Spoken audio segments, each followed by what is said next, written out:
the number one thing when it comes to a practice that you want to change your periodontal protocols, it is communication. It does not matter who has the idea. If it's the hygienist that wants to have a better hygiene practice, if it's the doctor that wants to have a better hygiene practice, the first thing that we need to do is come together and communicate on what that looks like and ask your team for help. A lot of times we have the people working for us in our teams that can help us get to where we want to be, but we just need to leverage their talent.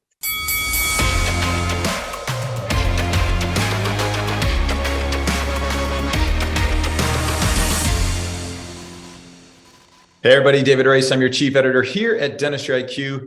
Gloves off, back with Candy Velez, dental hygienist from Sebring, Florida. I've been practicing for the past 10 years and I practice every day. I have a fun topic for us today that you brought to the dance, which I love. So there's a lot of us in dentistry who've uttered the words, and if we haven't uttered them, we've probably thought them, and that's not my job. So with the spirit of that's not my job, and everybody wanting to do the right thing, like having a hygiene department that's very focused on periodontal disease and curing it, like, what are the elements to make that happen? Because clearly there's a lot of prophy mills in dentistry today. Oh, yes, there are. What are the things to make that happen? So the number one thing when it comes to a practice that you want to change your periodontal protocols, it is communication. It does not matter who has the idea. If it's the hygienist that wants to have a better hygiene practice, if it's the doctor that wants to have a better hygiene practice, the first thing that we need to do is come together and communicate on what that looks like and ask your team for help. A lot of times we have the people working for us in our teams that can help us get to where we want to be, but we just need to leverage their talent. And a lot of times that doesn't happen. That's a great point. And a lot of great ideas sort of die on the vine, right? What is it? The road to hell is paved with good intentions, something like that. But yeah, so how do we have an idea, and this idea is like, hey, we want to reform and recharge this hygiene department to build it exactly the way we want. Where do we go next? Well, in my personal experience, what I did when I first started in my practice, it was one of those practices that was, 100% prophy practice.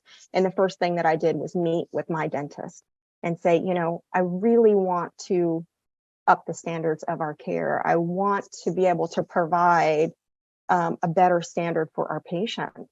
And I need your support. This is what that looks like. This is how it's going to help our patients. This is how it's going to help your business. This is how it's going to help us as providers. And he was completely on board. So it was needing him to 100% support me. And I was also going to support him. And what we decided to do, he took the role of the new patient. All new patients go through his side. All new patients were being probed accurately, being diagnosed accurately from the get-go. That's always the easy part. The hard part was patients that had been part of the practice for 20 years. And with that, we did that in the hygiene chair when they came for their periodic exams as we were checking everything, and he would come in and completely support my findings when we would find something that a patient would need. And it was not a problem at all, but it was definitely a tag team effort. Okay, so we have an idea. We need to integrate. We need to figure out who on the team is going to have what role to do that. And then we need to support each other. I love that. Yes. And I have to key on something you just said, because I think this might be the number one pain point. And that is taking existing patients that we've known for a while. Yes. And we kind of walk into the room and go, we probably really should have been doing this, but we've been doing this instead.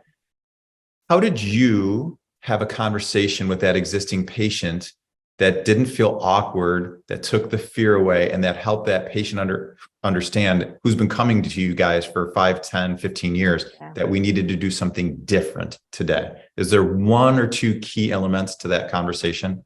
Absolutely. So our patients' trust is such a big part of that.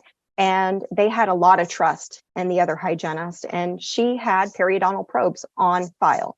So I was able to pull her periodontal chartings and talk to the patient and look at her notes and say, Mrs. Jones, she found, the other hygienist found some 5-millimeter pockets last time. I know you guys talked about the condition here. I'm going to check this today and see if it's still here. And if it is, I'm going to talk to you about how we can treat this disease. It was there. It was just somebody needed to just take the ball across the line. So that's what we did.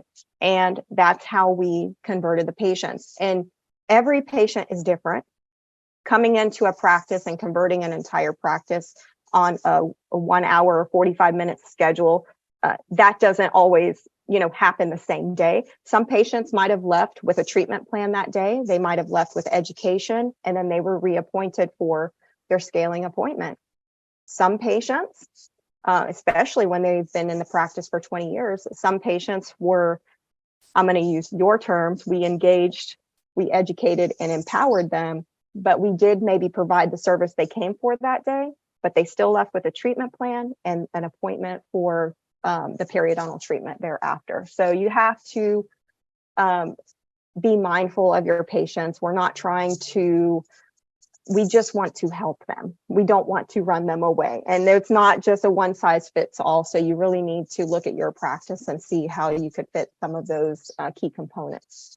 I love that. So that's our take home message, friends. Listen, I have never, ever met one practitioner, hygienist, assistant dentist who didn't fear the long-standing patient and how to have the talk with them that we needed to do something different. But trust is something we own in those relationships who people have been seeing us for 5, 10, 20 years long. So friends, rely on that trust. Don't be afraid to have an open and honest conversation. Lean on the relationship that you have and work with each other as a team to make it happen, whether it's today or the next time or the time after that. Candy, thanks so much. That was awesome. Thank you, Dr. Rice, and thanks for having me again.